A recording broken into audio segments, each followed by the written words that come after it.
Dating at Her Age. Today, we want to reflect a little bit on the current state of dating and the lost art of dating. I'll let Debbie explain this a little bit more, but dating has changed a lot, and she lived a very different life. I know, in the 80s. Yeah. And I, grew up in the early 2000s, and it still had a little bit of the authenticity in-person dating, but it slowly phased to digital. Can we start there? What was your dating experience like? Like, when did your parents say, yes, it was okay for you to start dating? They never told me that. Oh. Maybe that's why I'm like this. I'm going to blame them.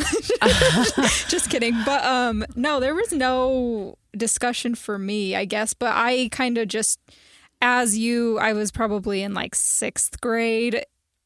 Everyone starts getting quote unquote boyfriends. I guess they're not really real boyfriends in 6th grade. Maybe right? you go to a movie together, or something meet at like the mall that. or something. Or you just say you're dating them, but it's just kind of like you hang out at recess or something in elementary school. But then once you get into junior high and high school, it becomes a little bit more prominent. So, and as I've mentioned before, I was not strong in the dating world when I was younger. Did they have apps when you were in high school? No dating apps. I don't really remember them in high school. I don't think they did. I could check, but I do not remember them. It was more when I went into college that became more of a thing. And is that when you started to use dating apps? Was in college? Yeah, I explored them, and I went on a few dates. I tried it, but I more so was directed over social media like Facebook. People would reach out to me. That's it's technically a dating app in a way, and then just people that I knew. So I've never really been heavy in dating apps, but I did try them out a little bit when I was in college. So I was out and about this last weekend, and I was just thinking about, as I was seeing couples in different settings, I was thinking about the lost art of dating and how my heart kind of breaks for that. And I thought back to the 1980s when I started dating, and I really, I was trying to think in high school. I think my parents said I had to be 16 or 17 years old. I certainly wasn't on the younger side. I was always a little bit on the older side for everything, including getting my driver license. So I was a little older when I started dating, and I really think my first real date was junior prom. And then after that was, I dated a guy a little bit when I was a senior, and then senior prom, which was not my finest dating hour at all. It was just not a fun experience. But then I got into, I graduated in 1985. And then as I got into college, I started meeting men and started dating. And what I miss about the 80s style of dating is something that I haven't felt in the last several years that I've been dating since my divorce. And that is that dating spark that you feel, that connection that you starts to manifest as you're getting to know somebody. It's the idea, and this is the self-imposed safety rule for me now, is like, I won't have somebody pick me up at my house anymore. But back in the 80s, that's all I knew. And they had to be ready and willing to meet my parents when they, if I was at home at the, when they picked me up. And then once you start dating them, you kind of start introducing to your friends right away. There was never this question of, when is the right time, or, when should they meet my friends or my best friends, and my parents, and what about when do they meet my sister? It just felt a lot more natural and organic. And now it feels like forced and stiff. Like I'm not going to have them pick me up at my house. Why? Well, because I worship my safety, and that's what we've advocated on this show. And now I'm diminished to like 30-minute coffee dates for a first date because, dinner dates just felt weird and expensive, and there wasn't a connection right away. And I realized this weekend I miss how we used to date. I miss it too, because everything you're explaining is what I'm searching for when I say meeting people in the wild, and not everything you're explaining about the restrictions and how rigid it feels to do dating apps is why I'm uninterested in it. And I got a little bit of that. Now, I never had dates to dances. That sounds sad, but I was fine. I just, my cousin took me one time. That's sweet. I had 2 dates. My cousin and his friend took me. I love because that. I didn't have a date to junior prom. Caitlyn, that's amazing. So it was so nice. It was nice because I would I never really liked dances anyways, but like everybody else had those. And I never asked anybody either. So when it flipped and I was supposed to ask, I never did that. But that's when I think that I would have had you can meet my family or whatever, but I never did that. But I had my first quote unquote interest, and it was a thing. It was a situationship back then, but they would pick me up. We would make plans. We did kind of go on dates. So there was that where it was just Facebook Messenger was involved. Like that's how he reached out to me because I don't think we were even going to school at the same time. So you were communicating over Facebook? Yeah. I knew who he was because he's a little older than me. So I went to high school with him, but he had graduated and stuff. So at that point, he wasn't going to high school with me. But so I kind of knew who he was, but we just connected digitally and then would hang out a lot. And so, because we lived like 2 minutes away from each other is the difference. So it's and still. you communicated by Facebook? And you were 2 minutes away? Just his initial. Get my brain wrapped around just this. when he reached out to me. That's all. That's how he reached out. Because I think he was graduated already. I see. Okay. So that's where I just knew who he was, is what basically. Sure. And he didn't want to just drive by your house. And no, he's not just going to come knock on the door. But, so it still was a little bit different than that. But the whole process of kind of dating, I guess, just hanging out. We went on drives a lot because that's all you can do in Price. Sometimes you drive around town. Utah. Drive around the town, hang out. But it never blossomed into an actual relationship. It never got past that. So that's the only experience I have. But my parents obviously have stories like that. My mom and dad have been together since my mom was in high school. And that's so sweet. Yeah. So I think I don't remember exactly the story, but I think he was like the older guy. And I think he would pick her up from class and stuff like that. And it was just the normal high school thing. Yeah. Like first love. Yeah. And it doesn't. And last love because they're still in love. Yeah. And I that's neat. feel like if you don't meet people in school, that's really hard to find now. And I think that's why I've been a little lost because I'm have all of my opportunities left me because I graduated high school, I graduated college. Now I work. And that's that. I was thinking when you were saying, that the guy reached out to you via Facebook Messenger, that would happen, and people who are my age who are listening to our podcast will remember this, is I would sit by my phone, a landline that was attached to the wall. And in my parents had very strict rules on when I could take phone calls. And I was not allowed to take phone calls after a certain hour at night. Yeah. So if a guy was going to call me, I would sit by that phone and pray that he would call before the deadline, which was kind of early. I want to say it was 6 or 7 p.m. And then I would just melt if he called at 7:01. Oh, my dad's going to pick up the phone. Don't, no. Okay. Because then I was this relationship is never going to get off the ground. But it was such a sweet, kind of cool feeling to, as I reflect and I'm being nostalgic about this, that you just kind of sit there and hope that they'd call. And then I also was kind of bold in the early 80s. I would ask boys to dances. I was 13, 14 years old. Now, this wasn't a date. This was a sock hop, okay? We would go, and after school, we would go to the cafeteria, and we would take off our shoes and dance in our socks. And I would ask a guy to, be my quote-unquote date to the sock hop. But I was bold that way. But I was always nervous about being the one to call a guy when I got older. And now these days I wouldn't be. It was just it's so changed. And do I want everything back from the 80s? Of course not. But what I would love to get back is what you've been talking about, the idea of meeting somebody, really getting to know somebody, dating them meeting them in the wild, and then going out on dates that are meaningful dates where I obviously felt safe. He felt safe, where we could really find this special connection. And instead, I feel like I'm at the fast food drive-through of dating. That's a great way to explain it. Yeah, it's just hurry up, get me through the line and on to the next order. And I'm disappointed in that. I am too. Like I explained, I just think that's why I'm discouraged by it, because it feels artificial. It doesn't feel organic, like you said. And I've tried to reframe it as like just creating friendships with people and taking that pressure off of it. And I do feel like I've actually formed a few more relationships with just friend relationships, thinking that instead of being like so closed off and focused on myself. So when you say forming friendships, how?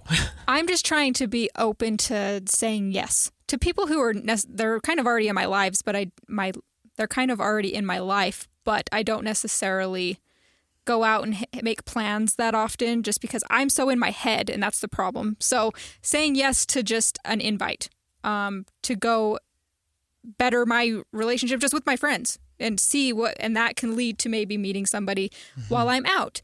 I did that. I went to just a show at the beginning of the year, and I brought my friend and we just went and got dinner, and we went to the show. And I just was proud of myself for going outside. That's it.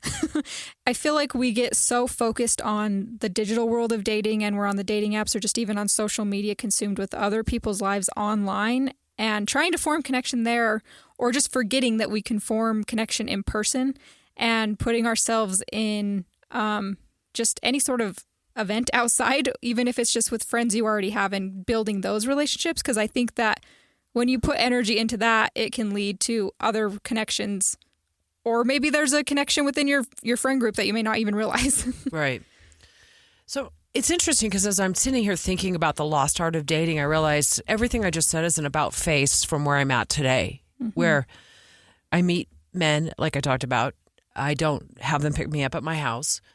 I don't introduce them to my family until we've been dating for quite some time.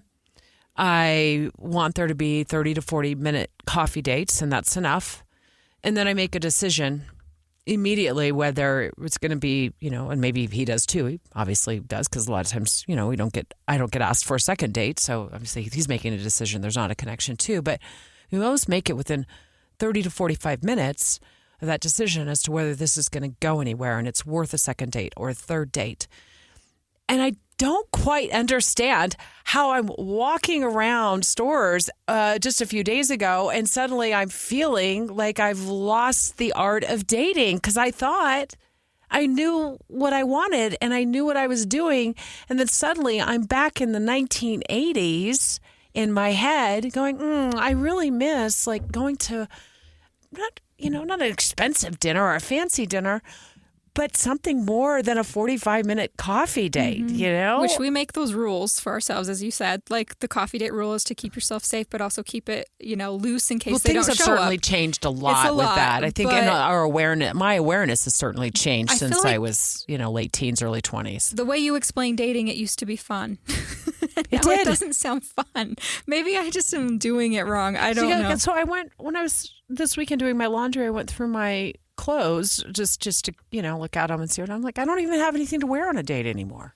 Honestly, yeah, it's like a real bona fide night out. I don't have anything in my closet to wear anymore. I haven't even thought about it for months, and I haven't been bothered by it. But suddenly, it just struck me that this is where I'm at. Right? I have jeans, I have t-shirts. I have sweaters I can throw on with a puffer jacket to go meet a guy for a coffee date. That's perfect. But if I was to go out to a decent restaurant, besides like my favorite restaurant, Texas Roadhouse, I don't have anything to get dressed up in. Well, maybe it's an excuse to buy yourself something if you do have plans for that. Isn't it crazy how we just, I don't have any solutions for it. I'm not going to go on dating apps and say, I insist on, like these super long romantic dates, but I just think it is wild that my dynamic in dating has changed so much that I think it's okay, and I do think it's okay, to check the box with dating or say, oh yeah, I went on a date with a guy, when the reality is like we were together for 40 minutes for coffee at the mall. Yeah, and I don't know, this might come off the wrong way, but I think that, and I don't want to just say men, but I think that men don't really treat women the way that they used to, or maybe like make it an extravagant thing. And I'm not saying nobody does that, because I do know that people exist. But I'm going to debate you on that, because I'm also the one saying, yeah, I'll meet you for a coffee date. I know. That's where I'm not insisting I agree. that, I would rather level up. Because I've seen women post on social media on some of my videos. They'll say like, oh, I don't do coffee dates. Like, if you're not going to take me out for dinner, then we're not going to go anywhere. That they demand more, and they let the man know. So I think maybe men are reacting to the energy I'm sending out. That's where I was going, is that I think, have we pushed men away from doing that kind of dating? I have too. And maybe it's just because women have become more vocal because of that reason. But I do think that I can't say that word.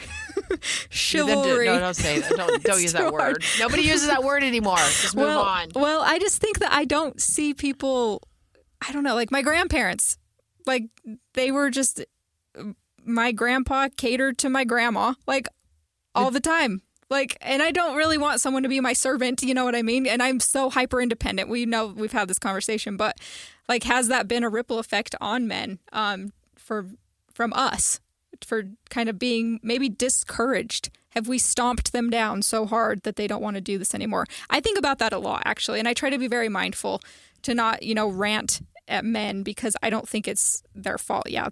I love that you brought that up. We all have our own issues when it comes to forming relationships. It's not just a men-woman thing, but I think that women have been very loud to say men are terrible.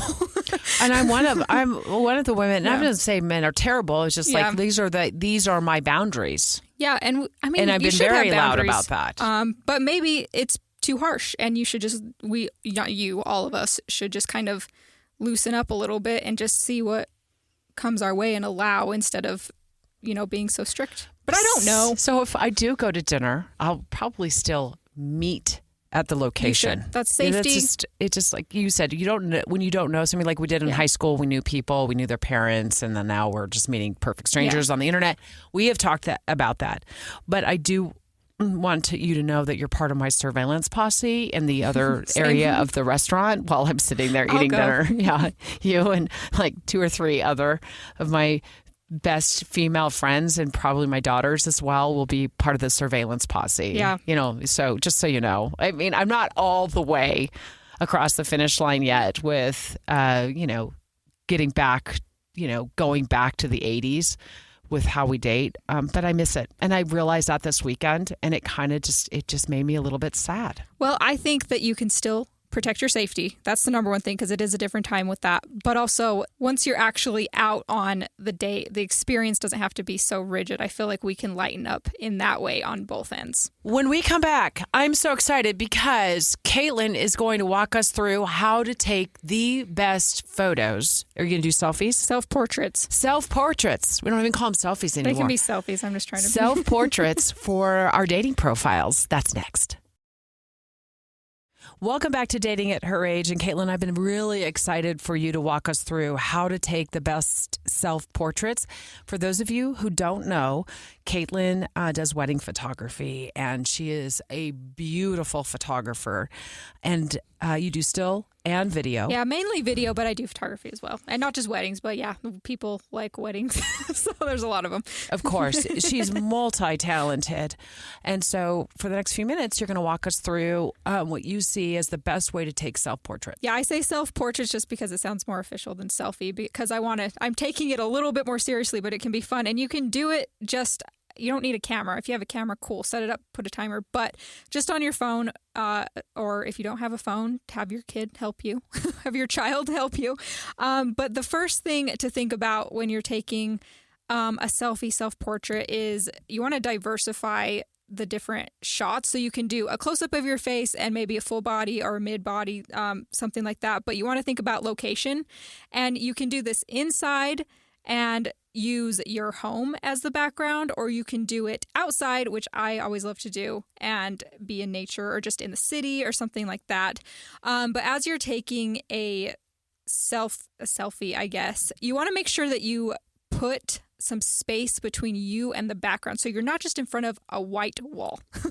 And because that will just make everything look very flat. So if you want to just give yourself a little bit of interest in the photo. Your living room. Yeah. So say you're just using your living room. We all have space there. Find a decently well lit window, prop it up in the windowsill. If you can, if you have a stand for your phone, even better, or just hold it. But giving yourself good lighting, that's my second tip on top of location. And just use like your living room as a background so it looks more interesting. Because if you have portrait mode, use portrait mode and it'll blur it out, but it won't be flat in the background. If you're outside, give yourself some space for whatever the background is, just to make it look interesting and not flat. So that's kind of hard to explain without a visual representation. Best piece of advice that I've followed from you in the past is get yourself a tripod. That it helps, but if you have a windowsill, I take pictures in the windowsill all the time. Would you hold your arm up? No. And then self-timer. But where do you put your phone? On the windowsill. Or I hold it. It just depends on the picture I'm taking. But if I'm wanting to I just set it on the windowsill. My windowsill is like 3 feet above the ground. Then so tripod's my kneecap. Great, but you do not need that. You can totally hold your hand out and take the picture. Well, I'll just say I spent about $15 on a tripod on Amazon. Yeah. And also, I think I got a ring light with it. It was pretty cheap. Okay, it's not the world's most expensive setup. But I have noticed that you can take much better photos, like full body shots that are not with your arm extended out as the, like the tripod or whatever, holding up your phone. And it gives you great versatility. Yeah. So I think if you're investing in your dating life, maybe spending $15 on the tripod. I'm trying to do it. I was simplifying, no, I get but it. yes, it's worth having that. It makes, I do have one. I don't use it all the time, but having a ring light as well, if you want to actually have lighting, but I tend to use just my natural light from the window. That's great. I like the window light better. If you're taking it like at night or something, but the way you can get some difference in the background is to turn a light on that's a little bit farther behind you and then have that directly on your face. Cause you want to it's just to make it interesting and not, but if you're just doing a face shot, then that's a little bit different. How many millions of photos do you take before you get the right one? Because I got to tell you, happy. I put it on the shutter mode, so it gets that helps. Dozens and dozens of photos. You can tell my voice is dropping out a little bit because I've been dealing with a little bit of a head cold. But so window is huge. I love that. I've also noticed, let me bounce this off you. There is some lighting in my house, when I'm in self-portrait mode and I'm trying to figure out what the best, that is far better than other lighting. Yeah. And so I've experimented with that. And I also had a couple of, when I was having some electrical work done in my house, I had some dimmers put on some of my lighting in my house. And to be honest with you, look, I've been in TV news most of my career, so I'm not a photographer, but I can kind of figure out like what lighting looks the best and what's not going to be good. Fluorescent lighting is horrible, but the dimmers for a few bucks. Yeah, the handyman who does some wonderful work at my house from time to time, he put them on for just a few bucks, and that I know this sounds ridiculous, right? For dating, like no, it makes sense. A dimmer on your kitchen lights. It's made a huge difference. Yeah, and I mean, you can I don't need a filter. Yeah, if you even just use the ring light as what's lighting your face and use that for the background and have just like a dimmer light in the back of it. You can, if you feel like being creative, go for it. Because the phone, how do you feel about the phone flash? I think it's like the worst. I think it gives me the worst, depends. most washed out look. Like sometimes I'm like, oh, that's a scary picture. Yeah, it can wash you out. So that's why I always suggest the window because it's natural and it's going to give you a more soft look. But like a ring light does great too. You just may want to tone it down a little bit. So, but I kind of recommend turning off. This depends on your house, but like my house has very warm lighting and it can make you look yellow. Yeah. So I turn the lights off and use the light to light my face and maybe the background. But you don't have to get that complicated. If you're just focusing on your face, just stand in front of the window. That's as simple as I can put that one if you're in the house. How do you get the best full body shot? I would say that's when the tripod comes in hand or just put it on the windowsill. And some like the self timer do that. Sometimes you can even have a remote I guess that's mostly for cameras. I always feel like the better photo is when the camera is slightly higher than I am. Yeah, so like I years ago had a television news photographer take video of me walking down some steps for a story I was working on. And he put the camera on the ground. And it was a great shot. But it was not the best angle. It was not the best angle. Yeah.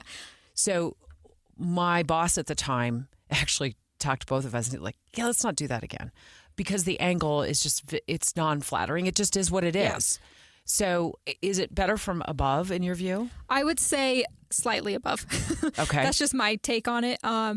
Anything, if you're talking about like phone cameras and like holding it up, whatever's closest to the camera is going to look bigger ish. So like if it's on the ground, it's like going to like make your legs look bigger, and like you'll just look your head will look small, I guess. Yeah. But if you're going from above, like your head might be the bigger thing, and maybe your waist looks smaller kind of because it's farther away. So I just say like, not like MySpace 2005. You probably don't know what I'm talking about. No. But it was go a ahead. thing. It was a thing, but just maybe like slightly elevated. MySpace 2005, what's that? We all used to take really, really high angled pictures, and so they were cute. Overly angled. I see. So that was just a millennial reference. Well, it's interesting you said that about the object closer to the camera is going to look bigger, because I have a good friend when we take some, not selfies, but we feast together, the two of us. And I remember taking some photos together, and I was holding the camera, and my head looked like the size of a watermelon, and hers looked like the size of a peach. And phones do distort She's like, now. Deb, you can't, and I didn't notice it. She's like, you cannot post that. She's like, look at the size of your head. Yeah, if you're on the 0.5 zoom out, it will distort you a little bit. But you probably aren't going to do 0.5 when you're doing these pictures. Okay. So, but yeah, I would say don't think too hard about that, but I would say like a little bit above eye level. I see. Is Okay. good. So, or you can go straight on, but that might, for a full body, might be a little. I didn't mean to derail your tips. No. That's good, because that's good perspective to put in there. What else you got? And with full body, I could also suggest if your phone has that shutter option where it can just take a lot of pictures, that's awesome. Or even just take a video of yourself and catch some like in between moments of like What? Take a video. Literally, this is how I took pictures of me and my cat on New You are Year's. changing my life right now. Hold on. What do you mean a video? Well, it doesn't always make the image look the best when it's on the iPhone, but you can take a video and just pose and have fun and laugh, and you can grab a screen grab out of that. And most people won't see the difference in the quality. So it's just it gives way. You so many options. You can just record. You can walk. You can laugh. Well, if you you're can by yourself. laugh. I like that. Yeah, and that's actually one thing that I think is maybe my next tip is be authentic and maybe if say you have, is it like 5 or 6 pictures you have on a dating profile? Sure. Pick like one that's you smiling, one that's you more like a full body lifestyle shot, and then maybe one like walking. And if you have a friend, I would say go with them maybe downtown or on a trail or something, and just take pictures of each other and just walk and laugh and it feels awkward when you do this for the first time. So it's not going to be for everybody, but you can just you take pictures of each other, and it's actually very fun to do. And just, my thing when I take video and photo is, you have the posed ones. But then you also have the in-between moments, and that's the laughing. And that's where I get the good stuff. The laughing, or like looking off candidly when you're not even realizing you're, on camera. You're just kind of in the moment, and that's authentic. So you kind of have to fake it a little bit when you're taking your own pictures, but some of my best ones are laughing. I really like that idea, like doing a girls' night out, maybe a girls' afternoon out, doing a lunch date with your girlfriends, and then going out and taking photos. And you can take it while you're at the table at lunch. Me and my friend do that all the time, because I think we did that when we were in New York. We just liked the set. We just liked the restaurant we were in. Was that the coffee shop we were in? Yeah, and it had like greenery, and we were just like, I really like this. It's pretty. But like if you're just sitting in a restaurant or something and you think the background's kind of interesting, just take a picture right then and there. Like, it doesn't have to be a huge thing, but it can be very fun to just go out with a friend and just take pictures of each other. So I would also say with the lighting, I find the best lighting in my home is at just about sunset. Yeah, golden hour. golden hour. So if I'm in my home, I set an alarm for sunset. And by the way, it's getting later and later because we're getting closer and closer to the summer solstice, even though we're still in January. And I just set an alarm to remind myself, now's the best time to go check the lighting. I don't use the windowsill because, like I said, my windows are the windowsill is like 3 feet above the ground. But I am able to, I stick it kind of in an area of my window sometimes where I'm able to stand back a little bit. But some of these selfies look quite contrived, and I get tired of I don't know, feeling like I'm not authentic on a dating app because I don't have people around anymore who are like I can assign to take a photo of me, in my house because I'm pretty much an empty nester. Yeah. So I am on my own to do a lot of this. Yeah, and most people are. I am too, but I have photographer friends, so I just tend to go out. But you can, if you're brave enough to go take pictures of yourself while you're outside, I've done it. Just set it up and walk past the camera or something. It feels weird when you're in public. What about changing outfits? I was going to add, if you go do it on one day where you just go take pictures, change the outfits if you want, or change the background and just wear a simple outfit. I would say, depending on your background, like if you have a plain background, I would say wear like some contrast, like a pop of color. But if you're in a busy, colorful background, like maybe keep it more simple. I like to wear black, but that's just me because I think it's sleek. But that's something like if I was walking downtown, I would like to be in something more simple, I guess. But you can use color to kind of just make the photo more interesting as well in your clothing. So if you've got the boring background, try to give yourself space, but maybe wear something that's a little bit more exciting. Well, as we continue into 2025 with our dating goals, of course, one of my goals is to be on the apps again one of these days very soon. I'm going to take your advice. Yes. Take better photos, take golden hour photos, and, just take more natural looking photos, like in the moment photos. Yeah. And that's just the in between moments is my biggest thing that I love look that for idea. When I'm behind the camera. It's a little hard when you're getting it of yourself. But one more thing I'll just add on the video, taking the video. It'll help you if you're having a hard time. Yeah, because you can laugh on video and then screen grab it is what you're saying. So it might feel weird. It might feel weird. Sure it will. But you can. But why not? Yeah. So, and one more tip just on the golden hour, use that to like either it can light the back of you or it could light the front of you, but you don't want it to be too harsh when the golden hour is coming because it could wash you out. But golden hour can really bring out the colors of your eyes and the details of your eyes. So there's like a moment where it might look really harsh. Just give it like 2 minutes and it may just like come off a little bit softer. So you do not have to be crazy specific on this, but this is just you can learn when something looks really harsh or if it's just using it as more of an accent. Do you use filters? I'm more of a true to color person, but I do pop the colors because sometimes on camera it looks dull when it didn't actually look that way. So I like to bump the contrast just a little bit. Maybe brighten it a little if it's needed. Sometimes if there's a filter that I'm kind of going for with a look, yes, but I try to keep it authentic. And authentic means just, don't overdo it, but you can enhance it a little. So, and if you don't know how to edit anything, don't worry about it. But if you have an iPhone, you can do it pretty simply in the Photos app. So, well, thanks. Love your tips. Yeah. Now I have to go home and try them. Go do it for yourself. Self-love. It's not for anybody else. That's kind of the reason I wanted to bring that up is taking pictures can be for yourself. Awesome.